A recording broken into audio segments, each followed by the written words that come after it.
¿A dónde me llevas, Valentina?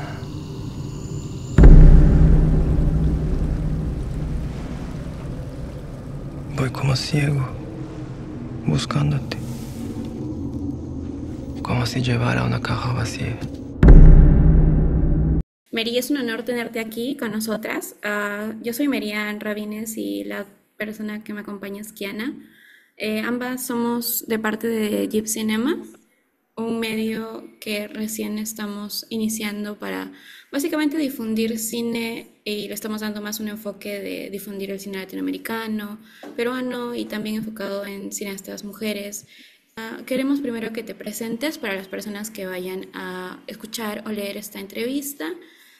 Sabemos que pues Fuga ha sido un proyecto muy especial para ti y para Benedict.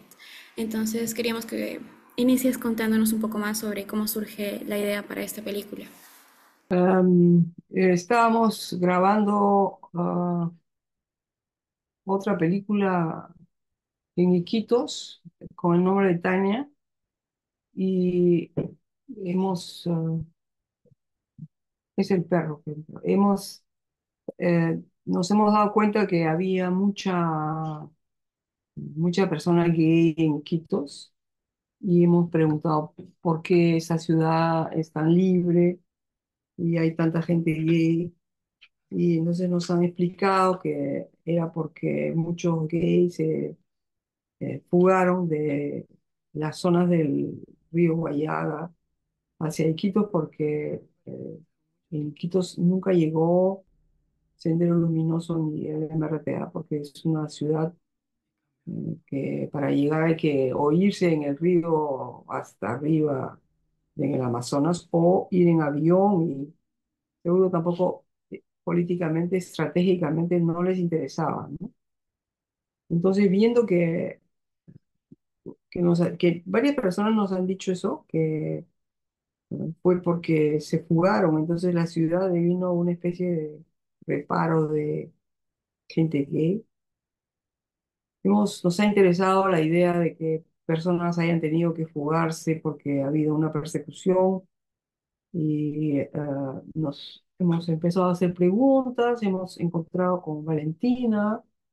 Después nos hemos encontrado con Sabor, que no conocía nada, pero en un segundo viaje, después de ese, hemos ido a encontrarnos con gente que sí había vivido persecución y hemos entrevistado muchas personas, ¿no?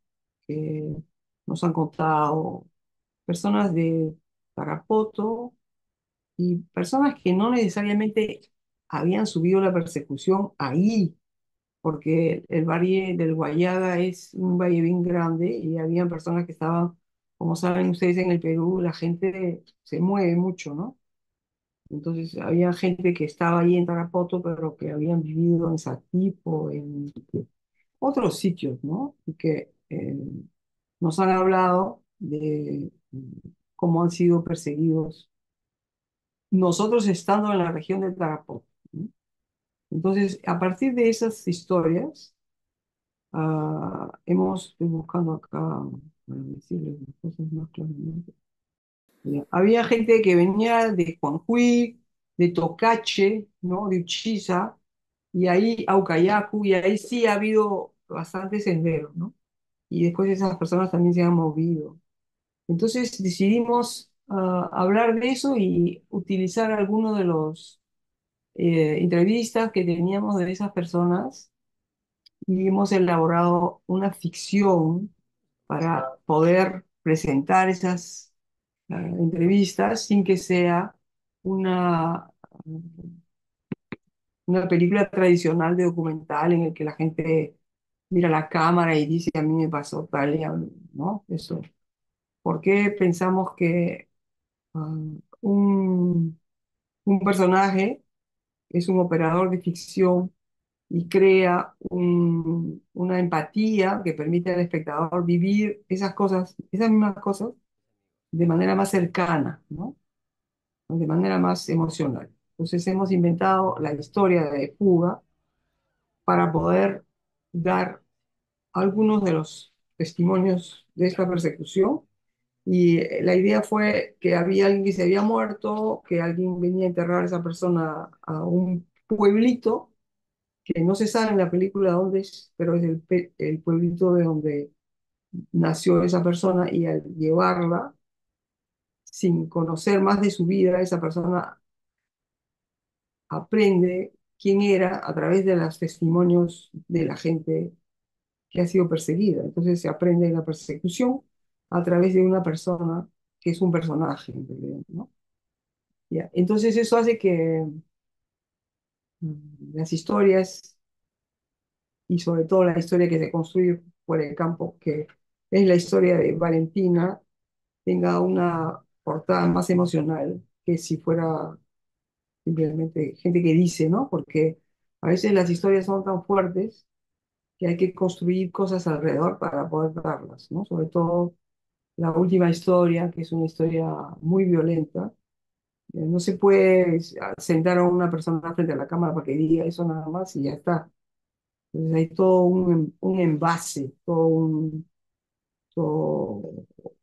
sí, un package que hace que esas cosas puedan ser contadas y apreciadas eh, con su con la justa valor que necesitan. ¿No? Pues fuga es eso, es la historia de la fuga de una persona que fue perseguida porque era homosexual, que se fugó pasándose al campo de sendero para, estando dentro, poder escaparse, ¿no? Esa es la historia. Pero claro que cuando uno hace eso y pasa dentro de las huestes de un terrorismo tan violento, termina haciendo violencias, ¿no? O sea, es el precio que había que pagar para poder escaparse y sobrevivir. Esa es la historia de... Y bueno, es un personaje que el personaje ha muerto, no porque Sendero lo mató, porque alguna gente piensa eso.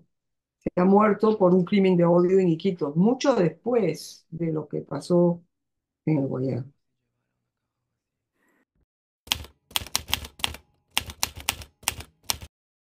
Me parece que la razón por la cual no se toca ese tema es porque la homofobia es latente ahorita en el Perú. Está ahí, es un país machista y homofóbico, ¿no? Y no es una cosa de hace 30 años, es ahora algo muy actual. Y entonces esa homofobia de Sendero no se habla porque parece normal, o casi, ¿no? Sí. ¿Cómo fue el proceso de abordar un tema tan complejo como este, que es el de violencia homofóbica? El proceso fue lo que les digo, o sea, fui y hablé con la gente, hablé y busqué de varias maneras personajes que hayan vivido, me contaron cosas, grabé todas esas cosas con mi teléfono o con una camarita, me las llevé a Bruselas, las escribí en diferentes, las escribí, escogí las que no me parecían, las que porque no es una película que he hecho yo, es una película de dos personas, ¿ah? Hay que mencionar siempre. Este, las escribimos, las analizamos y escogimos algunas de ellas que nos parecía que eran las más importantes y las que más podían crear esta historia por el campo de una persona, ¿no? Que había que crear un personaje por el campo. Entonces hay que escoger esto no, esto sí, porque habían, por supuesto, muchas más, ¿no? Y con esas historias hemos visto con cuál empezamos. Con esta no, porque esto es más fuerte, menos fuerte, y no tiene una manera lineal, tiene una manera orgánica de avanzar de manera desordenada aparentemente, pero ordenada en el sentido que la manera como se revela el personaje de Valentina es de menos a más, ¿no? Primero los primeros hechos, las cosas aparentes y luego las causas de por qué.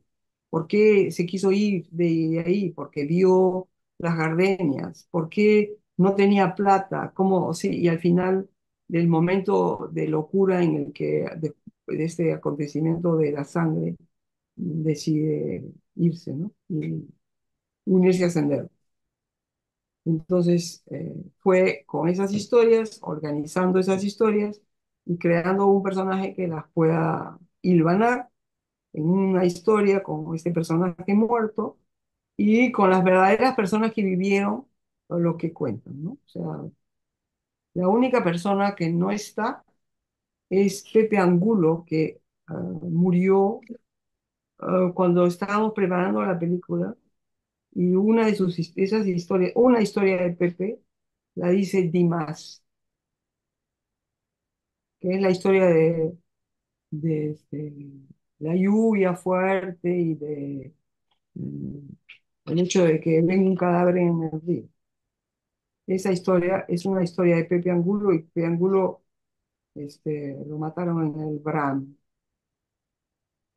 Mm, Debió ser también muy difícil todo este proceso, además, porque nos enteramos que firmaron en la Amazonía con un presupuesto muy modesto y con un equipo que fue pequeño, así que debió ser todo un reto, la verdad. Queríamos saber cuál fue el mayor desafío.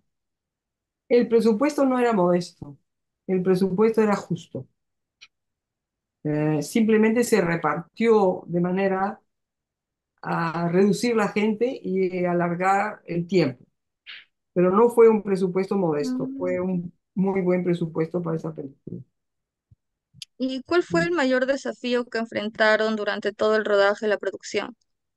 El mayor desafío fue, ah, yo diría que trabajar con esa gente que vivió las experiencias y hacer que las cuenten como un personaje y no como ellos, ¿no? O sea, por ejemplo, Dimas, él nunca había agarrado un gallo en su vida, ¿no? Él tuvo que aprender a cómo se agarra un gallo, cómo tuvo que ir varias veces, o sea, se trabajó el personaje para que haya un personaje en la historia, ¿no? Este, tampoco Willy nunca había conducido un bote, o sea, estábamos asustados cómo va a ser y dónde se va a ir, o sea, ha habido construcción de personajes ah, con esa gente que vivió, pero cuando habla es la historia de ellos, ¿no? Aparte de la que les dije del nazi. Eso fue lo más difícil.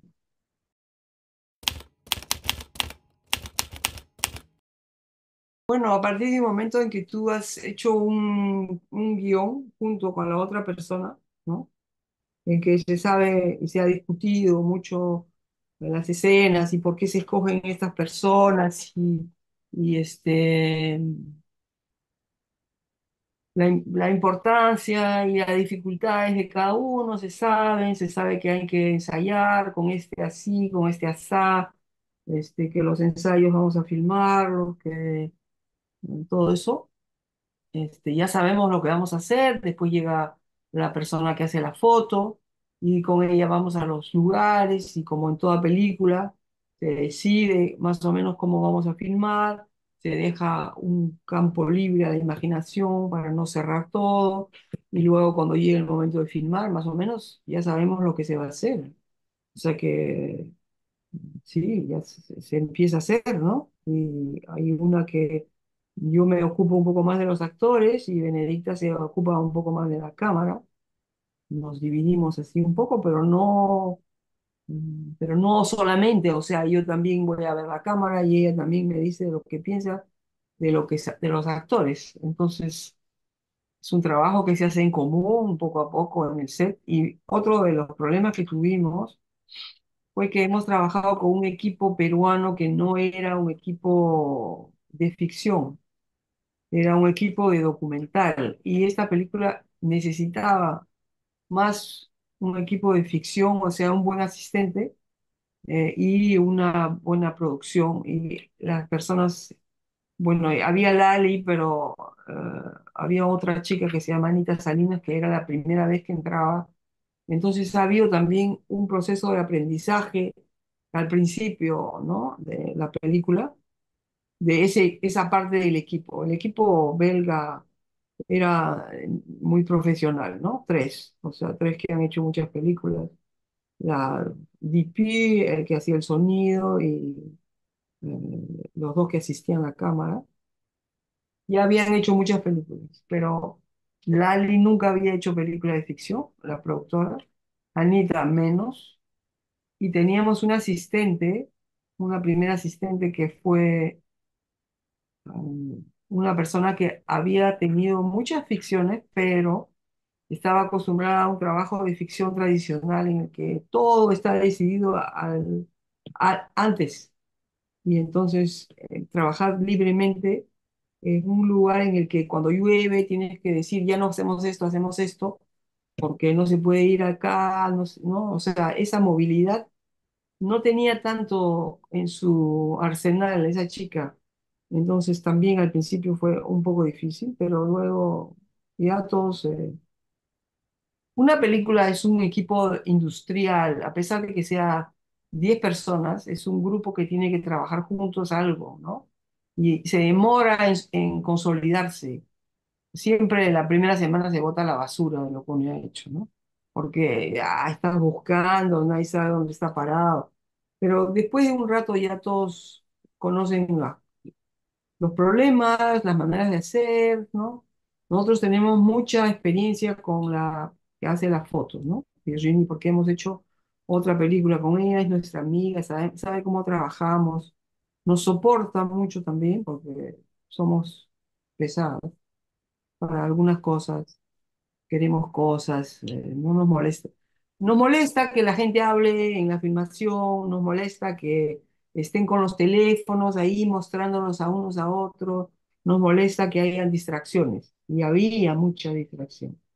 Pero poco a poco eso se limpió, se pasó y se transformó en un equipo muy profesional que hizo todo lo que pudieron, ¿no? Y bueno, ya teniendo un proyecto como Fuga y teniendo también sus antecesoras, ¿qué esperas que el público pueda reflexionar, sobre todo el público, bueno, peruano, bueno, que pueda reflexionar a partir de ver esta película? Bueno, yo no sé qué han reflexionado ustedes. Más que nada nos interesaba el aspecto de la violencia, cómo lo internaliza cada uno y cómo espera que esto cambie, porque no una película no es solo verla y quedarse ahí, sino es como tener que transmitir como ese mensaje. Sabes que hay algo mal en el país en donde vives, que no se puede quedar así y que a mí, por ejemplo, a mí me caló un poco más que nada el tema de la violencia en los homosexuales mucho, porque al ser también parte de la comunidad, tal vez yo no he vivido lo mismo que ellos, pero sientes lo mismo, sientes a través de las experiencias que hablan los demás personajes, cómo los mencionan y con el dolor que también ellos sienten, pareciera como si te lo estuvieran diciendo a ti o es algo que tú podrías pasar. Y siento que es mucho algo que la gente tal vez aquí no conoce, no sabe, porque yo, por ejemplo, desconocía mucho del tema de Iquitos, no pensaba que eso hubiera sucedido ahí, que estuviera relacionado, por ejemplo, el conflicto armado interno con la violencia homosexual, que sí lo había visto, por ejemplo, en otros temas como el de los militares, pero no era como tocado tal cual, era como un tema aparte, que era como una consecuencia, pero no lo hablamos, es un tema como no muy cercano, digamos, no es el conflicto real. Y queríamos saber más o menos si tenía una expectativa de cómo querían que reaccionen o solo era como transmitir el mensaje. ¿Qué buscaba más o menos al hacer la película? Bueno, nosotros quisiéramos que la gente reflexione sobre la vida de Valentina, así como ha reflexionado Saor, ¿no? Que se dé cuenta primero que se pasó al otro lado, pero ¿por qué? ¿Y qué fue que le pasó para que se pase a ese lado? ¿Y qué vivió? ¿Y hasta qué punto es eso? Que las personas vivan la historia de Valentina, como Saor vive la historia de Valentina, y que por lo tanto pues se hagan una pregunta sobre lo que viven las personas que son perseguidas. Es, ¿Y tiene algún proyecto nuevo en desarrollo? Tal vez continuará explorando estos temas de la comunidad LGBT o temas familiares que también ya lo había tocado mucho antes. es difícil hablar de las películas que no has hecho, ¿ya? Porque las películas que no has hecho prefieres que sea borroso. y no quieres fijar las cosas. O sea que tratamos de no hablar de eso. ¿Algo más, Mary, que quisieras Ah, preguntar? bueno, una última pregunta, Mary. Quisiéramos tal vez saber si ya como algo aparte a lo largo de toda tu carrera, ¿qué podrías como decirnos sobre, digamos, este apoyo mutuo que debería haber en la industria cinematográfica o para el cine entre mujeres o el cine que se hace por mujeres, que ahora es, bueno, mucho más y es algo que me alegra bastante, pero queríamos saber bueno, digamos, tu punto de vista sobre cómo, desde tu trayectoria, qué podrías decirle quizás a, bueno, a alguna persona que nos esté viendo en esta entrevista y bueno, también quiere hacer cine. Yo pienso que hay que trabajar bastante y con bastante rigor, porque yo veo muchos proyectos, yo tengo un taller en Bruselas y me llegan muchos proyectos me llegan incluso proyectos de peruanos, ¿no? O sea, y me parece que hay que trabajar, pues, o sea, no es cuestión de que soy mujer y que en mi familia algo, a veces porque uno tiene, el papá o la mamá le han filmado cuando era chico, ya creen que se puede hacer una película. O sea, hay que tratar de buscar en lo personal, lo universal y hay que trabajar, o sea, esto es un trabajo y yo siento que porque los útiles de creación se han democratizado, todo el mundo hace cine y el nivel ha bajado mucho. O sea, entre el nivel de cuando se trabajaba con 16 en el que había que pensar mucho antes de ir porque costaba muy caro y había que cada toma pensar cómo hacerlas ahora. Yo veo que hay mucho despilfarro de materia, mucho irse por cualquier lado, mucho bajo de nivel, ¿ya? Entonces, a las mujeres y a los hombres, yo les deseo que trabajen lo más posible, porque la competencia es bien dura y hay que llegar a un cierto nivel para que las cosas lleguen al público, pues. Eso sería. Bueno, Mari, muchas gracias por compartir tu proceso. Fue muy gratificante, la verdad. Esperemos que Fuga continúe impactando a la audiencia y generando conversaciones y, como dices, reflexionando también. Eh, ¿Algo más, Mary? La verdad, Oh, estamos muy gracias por agradecidas. darse el trabajo de hacer este interview y me gustaría saber de dónde, por dónde sale y qué dice, ¿ya? Sí, no hay problema. Perfecto, Mary. Muchas gracias por tu tiempo. Gracias. Gracias. Gracias, Gracias. cuídense.